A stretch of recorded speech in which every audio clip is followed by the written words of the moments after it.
Hello everyone, welcome to clear civil exam. जैसा कि पता है आप सभी को कि यूपीएससी मेंस के एग्ज़ाम चल रहे हैं। आज GS third and GS fourth का पेपर था, तो हम जीएस थर्ड के जो क्वेश्चन हैं उसको डिस्कस कर लेते हैं। जीएस थर्ड के पेपर में बेसिकली जो सब्जेक्ट मेंशन है उसमें इकोनॉमी है, साइंस एंड टेक है, उसके साथ इंटरनल सिक्योरिटी से क्वेश्चंस पूछे जाते हैं, एनवायरनमेंट के क्वेश्चंस पूछे जाते हैं। ये सारे जो सब्जेक्ट मेंशन हैं जीएस थर्ड के। सो फर्स्ट क्वेश्चन अगर आप देखेंगे तो क्वेश्चन बोल रहा है explain the difference between the computing methodology of India GDP before the year 2050 and after the year 2050। 2015 से पहले इंडिया जो जीडीपी कैलकुलेट करती थी तब क्या मेथडोलॉजी यूज़ कर रही थी, और 2015 के बाद क्या मेथडोलॉजी इंडिया यूज़ कर रही है, उसको एक्सप्लेन करना है। ये जो मेथडोलॉजी है, इंडिया पहले करती G V at a factor cost. पहले हम G V at a factor cost calculate करते थे, अब हम G V at a market price calculate करते हैं। जी बी ए क्या है? Gross value added at a market price. तो इस डिफरेंस को यहाँ पे आपको क्या करना था? एवेल्यूएट करना था। सेकंड क्वेश्चन है distinguish between the capital budget and revenue budget. तो ये डायरेक्ट क्वेश्चन है इकोनॉमी से कि कैपिटल बजट और रेवेन्यू बजट के बीच में डिफरेंस क्या है। Explain the component of both these budget. दोनों बजट के कंपोनेंट को डिस्कस करिए। तो जो कैपिटल बजट है इसके अंदर आ जाता है capital expenditure and capital receipt, और कैपिटल रिसीट आ जाएगी और कैपिटल एक्सपेंडिचर आ जाएगा। ऐसे ही करके रेवेन्यू बजट के अंदर रेवेन्यू रिसीट और रेवेन्यू एक्सपेंडिचर आ जाएगा। ये सारे कंपोनेंट हैं इस बजट के, ठीक है। तो इन कंपोनेंट को आपको एक्सप्लेन करना है, डिफाइन करना है। उसके बाद थर्ड क्वेश्चन देखिए, how did the land reform in some part of the country help to improve the socio economic condition of the marginal and the small farmers. बहुत ही अच्छा क्वेश्चन था। जो लैंड रिफॉर्म हुए हैं, लैंड रिफॉर्म में क्या क्या लैंड रिफॉर्म हुए हैं, जैसे कि जमींदारी सिस्टम अबॉलिश किया गया, abolition of zamindari system abolition किया गया। उसके बाद लैंड सीलिंग्स इम्पोज करी गई, ठीक है, लैंड सीलिंग्स को इम्पोज किया गया, ठीक है, लैंड सीलिंग्स को इम्पोज किया गया। साथ ही साथ जो फार्मर्स थे उनको लैंड डिस्ट्रीब्यूट करी गई, जो लैंडलेस फार्मर्स थे उनको लैंड डिस्ट्रीब्यूट करी गई। तो ये कितना सक्सेसफुल रहे हैं और कितना हेल्प किया है इन्होंने मार्जिनल एंड स्मॉल फार्मर्स के सोशियो इकोनॉमिक कंडीशन को इम्प्रूव करने के लिए, उसको आपको डिफाइन करना था। फोर्थ क्वेश्चन देख लेते हैं। फोर्थ क्वेश्चन कहता है how and to what extent would micro irrigation help in solving India's water crisis.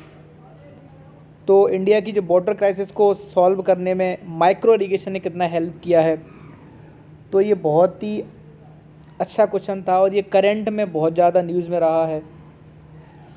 और आपको इसमें जब जिस क्वेश्चन को लिख रहे हैं तो बेसिकली इस स्कीम जो पर ड्रॉप मोर क्रॉप जो स्कीम है उसको आप मेंशन कर देते पर ड्रॉप मोर क्रॉप। क्या स्कीम है? पर ड्रॉप मोर क्रॉप स्कीम है। इसे बोलते हैं प्राइम मिनिस्टर इरिगेशन जो स्कीम करके है, उसको आपको यहाँ मेंशन कर सकते थे। और माइक्रो इरिगेशन कैसे हेल्प करता है इन सॉल्विंग इंडियाज़ वाटर क्राइसिस। जैसे कि पता है कि इंडिया के अंदर वाटर स्कार्सिटी बहुत ज़्यादा हो रही है, तो वो वाटर क्राइसिस को आप कैसे सॉल्व कर सकते हैं? माइक्रो इरिगेशन के जरिए सॉल्व कर सकते हैं।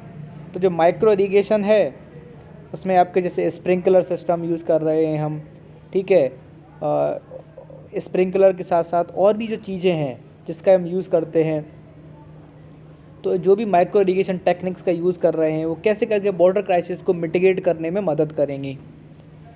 उसके बाद डिफेंस टेक्नोलॉजी से क्वेश्चन है, जो इंडिया रसिया से अभी S-400 एयर डिफेंस सिस्टम ले रहा है, तो how is S-400 air defence system is better than other system available in the world. कि कैसे S-400 अदर सिस्टम से अच्छा है। जैसे कि थार्ड के नाम सुना, थार्ड US का सिस्टम है, उससे कैसे ये अच्छा है, तो ये सब पता होना चाहिए। देन सिक्स्थ क्वेश्चन है explain the purpose of green grid initiative, जो कि रिसेंटली अभी जो वर्ल्ड कॉन्फ्रेंस हुई थी, conference of party 26 of United Nation convention to combat climate change, इसकी जो COP26 हुई थी ग्लासगो में, वहाँ पे ग्रीन ग्रिड इनिशिएटिव लॉन्च किया गया है वर्ल्ड लीडरशिप का। तो ये आइडिया, इसको एक्सप्लेन करिए क्या आइडिया है। साथ ही साथ बैंविस the idea was floated for the first time in International Solar Alliance, तो इसको भी डिफाइन करना है। देन ये क्वेश्चन अच्छा क्वेश्चन था, ये करंट का क्वेश्चन है। Explain the key point of revise global air quality guidelines by WHO। WHO ने रिसेंटली क्या किया है कि जो ग्लोबल एयर क्वालिटी गाइडलाइंस हैं उनको क्या किया है, रीडिफाइन किया है, तो उसको लिखना था। अभी करंट का क्वेश्चन है, अगर आपने करंट को पढ़ा है सही से then you can able to write this question. Then उसके बाद क्या बोला है, how are these different from इस लास्ट अपडेट। 2005 में पहले ग्लोबल एयर क्वालिटी गाइडलाइंस को रिवाइज किया गया था, उससे ये कैसे डिफरेंट हैं। तो यहाँ पे दूसरा क्वेश्चन आपको डिफाइन करना है। फर्स्ट क्वेश्चन में डिफाइन करना है ग्लोबल एयर क्वालिटी गाइडलाइंस हैं क्या, जो कि WHO ने रिलीज़ करी हैं। फिर डिफाइन करना है कि डिफरेंट कैसे हैं 2005 वाले से। देन थर्ड क्वेश्चन इसके अंदर क्या है, what changes in India's national clean air programme are required to achieve these revise target. तो अभी जो रिवाइज गाइडलाइंस हैं उनको अचीव करने के लिए इंडिया का जो नेशनल क्लीन एयर प्रोग्राम है उसके अंदर हमें क्या बदलाव करने होंगे, उसको आपको डिफाइन करना था। 8th question, discuss about the vulnerability of India to earthquake related hazards, कि भाई इंडिया के जो भी अर्थक्वेक आते हैं उससे इंडिया को क्या वल्नरेबिलिटी है।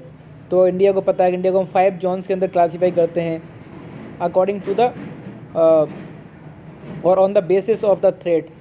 जो अर्थक्वेक बेसिस जो थ्रेट है उनके बेसिस पे हम इंडिया को 5 जोन्स के अंदर क्वालिफाई करते हैं, ठीक है। तो उसको आपको डिफाइन करना था, ठीक है। Then give the example including the salient features of the major disasters caused by the earthquake in different part of India during the last 3 decade. उसके बाद एग्जांपल्स दीजिए इंडिया ने जो भी लास्ट 3 डिकेड के अंदर जो भी अर्थक्वेक झेले हैं उसके बारे में। Discuss how emerging technology in India and globalization contribute to the money laundering. तो ये मनी लॉन्ड्रिंग के ऊपर क्वेश्चन है, बेसिकली इंटरनल सिक्योरिटी क्वेश्चन है। इस पर आपको क्वेश्चन लिखना था कि कैसे करके टेक्नोलॉजी एंड ग्लोबलाइजेशन हेल्प कर रहे हैं मनी लॉन्ड्रिंग में। एंड एलेबोरेट करिए measures to tackle the problem of money laundering है both at a national level and international level. और हम क्या मेजर्स ले सकते हैं मनी लॉन्ड्रिंग को नेशनल लेवल पर और इंटरनेशनल लेवल पर कंट्रोल करने के लिए। देन 10th क्वेश्चन है, keeping in view India's internal security, analyze the impact of the cross border cyber attack. जो cross border cyber attacks increase हुए हैं, तो इंडिया की इंटरनल सिक्योरिटी को अब व्यू में रखते हुए अब इसको इम्पैक्ट को एनालाइज करिए कि क्या इम्पैक्ट पड़ सकता है इंडिया की इंटरनल सिक्योरिटी के ऊपर क्रॉस बॉर्डर साइबर अटैक्स अगर होते हैं। रिसेंटली आपने देखा था कि इंडिया का जो NHAIL का जो प्लांट था न्यूक्लियर पावर प्लांट, तो NPCIL का NPCIL जो है, जो कि हमारा न्यूक्लियर ऑपरेटर है, उसके सिस्टम के ऊपर अटैक हो गया था। तो ये जो है ये एक क्रॉस बॉर्डर साइबर अटैक था। ये तो इंडिया की इंटरनल सिक्योरिटी चैलेंज हुई है इससे। अगर देखें NPCIL में न्यूक्लियर ऑपरेटर के ऊपर अगर उसके सिस्टम पर अटैक हो रहा है, means it is a big concern for India internal security. तो इसकी वजह से ये क्वेश्चन पूछा गया। तो इंडिया ने क्या डिस्कस डिफेंसिव मेजर्स बताइए अगेंस्ट दी सोफिस्टिकेटेड अटैक्स के ऊपर हमने क्या क्या डिफेंसिव मेजर्स अभी तक इंडिया ने लिए हैं और क्या लेने चाहिए। Do you agree that Indian economy has recently been experience V shaped recovery, give the reason the supportive for answer. जैसे कि आपको पता है कि कोविड-19 के आने के बाद इंडिया की जो इकोनॉमी है, इकोनॉमी में स्लम्प देखने को मिला था। कुछ क्वार्टर में तो नेगेटिव ग्रोथ रेट दिखाई थी, -23%। 23% इंडिया की GDP गिर गई थी, ठीक है। तो और साथ ही साथ कुछ क्वार्टर्स में -7% पर रहे जाके। इतना अगर नेगेटिव ग्रोथ रेट दिखाई है और इसके बाद पहले नेगेटिव फॉल डाउन होना और फिर एकदम से रिकवरी करना, ये जो बी शेप्ड इकोनॉमी है, क्या ऐसा इंडिया की इकोनॉमी ने शो किया है? तो इसको आपको डिफ़ाइन करना था, बताना था कि आप एग्री करेंगे कि इंडिया ने बी शेप इकोनॉमी शो करी है। तो कुछ डेटा यहाँ पे आपको मेंशन करने थे, उसके अकॉर्डिंग आपको डिफ़ाइन करना था कि हाँ इंडिया ने बी शेप्ड इकोनॉमी को दिखाया है। And give reason in the support of your answer.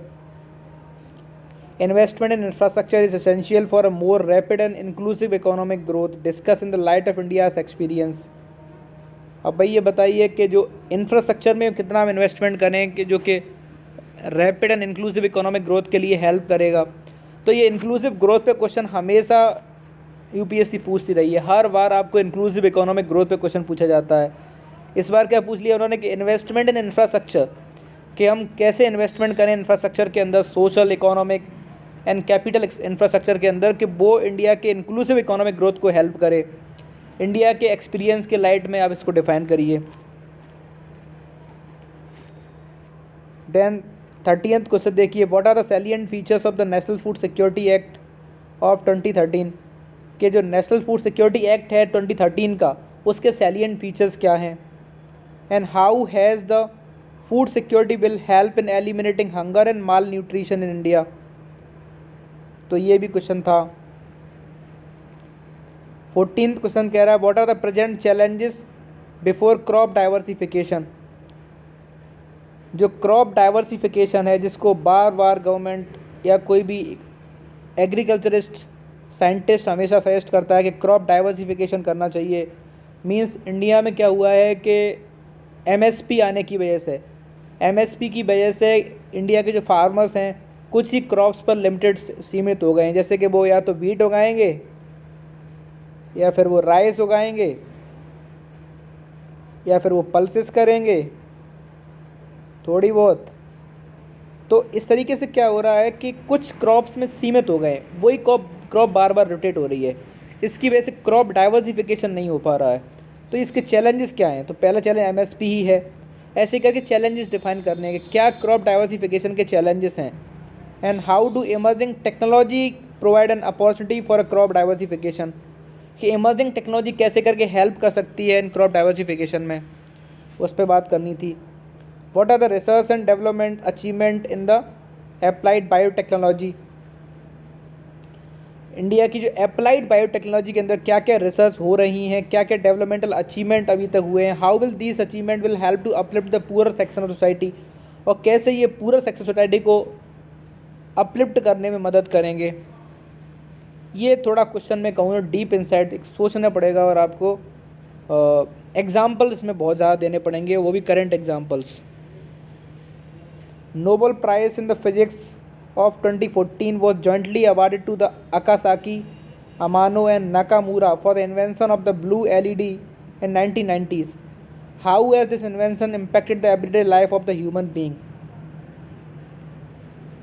अब सबसे बड़ी बात है, इन्होंने क्वेश्चन इतना बड़ा पूछा। नोबेल प्राइज़ दिया गया है फिजिक्स में 2014 में इन सबको, किसके लिए, ब्लू LED के लिए। लेकिन हमें ये नहीं बताना है, हमें ये बताना है कि हाउ इज़ द इन्वेंशन, जो ब्लू LED है कैसे करके उसने एवरीडे लाइफ को, ह्यूमन लाइफ को अफेक्ट किया है, बहुत पॉजिटिवली इफेक्ट किया है। देखें, एनर्जी कंजप्शन की सेविंग में बहुत हेल्प कर रही है ब्लू LED प्रमोट करने में। तो वो जो इम्पैक्ट दिखाया है एवरीडे लाइफ पर, उसको आपको बताना है।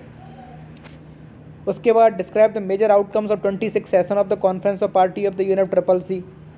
अब भाई कॉन्फ्रेंस ऑफ पार्टी, इन्वायरमेंट एक बहुत हॉट इशू है, इस पर क्वेश्चन मिलेगा ही। एक क्वेश्चन हम पहले देख चुके हैं, ग्रीन ग्रेट बॉल इनिशिएटिव वाला जो क्वेश्चन था अभी, ऐसे ही वो भी। उसके बाद कॉन्फ्रेंस ऑफ पार्टी 26 में जो भी डिसीजन लिए गए हैं ग्लासगो के अंदर, उस पर ही क्वेश्चन पूछा जाएगा। What are the commitment made by India in this conference, India ने क्या कमिटमेंट किए हैं। तो इसके लिए आपको करंट पढ़ के जाना चाहिए था, खासकर इन्वायरमेंट की जो करंट है पता होना चाहिए। कॉन्फ्रेंस ऑफ पार्टी 26 में जो भी डिसीजन लिए गए हैं।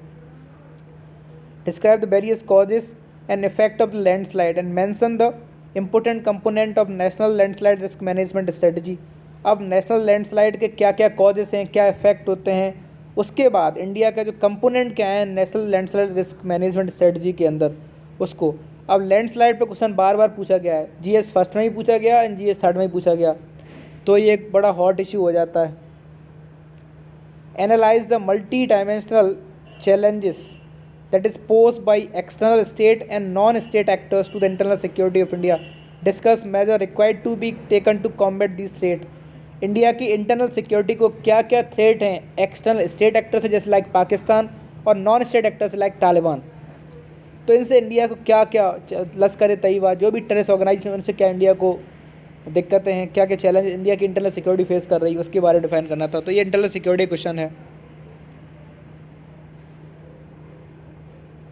Then come to the next question, analyze the complexity and intensity of terrorism and what are the causes, linkages and obnoxious nexus.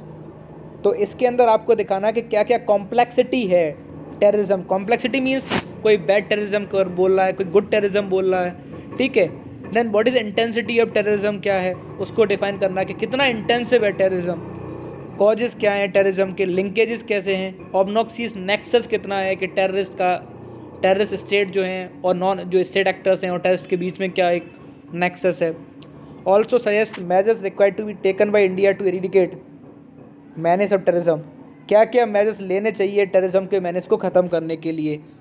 तो ये था आपका GS थर्ड का पेपर और बहुत ही अच्छा पेपर रहा है मेरे हिसाब से। तो मैं कहूँ तो पेपर बहुत मॉडरेट टू टफ, जैसा कि UPSC हमेशा पूछती रही है, हमेशा एक ट्विस्ट देने की कोशिश करती है UPSC।